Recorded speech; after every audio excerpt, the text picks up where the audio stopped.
शाम के टाइम मेरे पास मेरा डब्बू मित्र आता है और मुझसे कहने लगता है क्यों ना भाई साहब आज रेस करने चला जाए। तो फिर क्या था भाई साहब, हम दोनों मित्र निकल जाते हैं रेस करने के लिए और फिर पहुंच जाते हैं भाई साहब हम फटाफट से उस फील्ड में जहाँ पे हमको रेस करनी थी।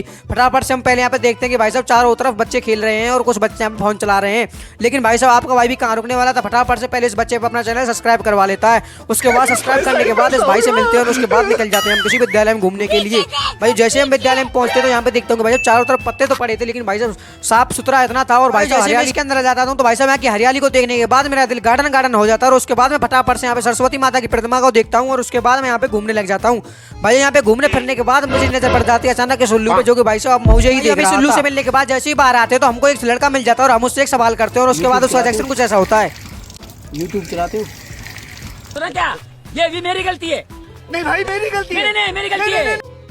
अब थोड़ी देर में हम पूछते हैं उससे कि भाई साहब हमारे चैनल को सब्सक्राइब क्यों नहीं करता है। तो भाई बोलता है कि मुझे पता नहीं था। तो लेकिन भाई साहब हम उसको सारी गाइडेंस दे देते कि हमारे चैनल को सुनने के बाद उस लड़के का दिल गार्डन गार्डन हो जाता है और हमारा डब्बू मित्र जो थोड़ा डर पाता है। तो लेकिन उसकी आंखों में थोड़ा डर, इस बच्चे से बातचीत करने के बाद हम दोनों मित्र अपने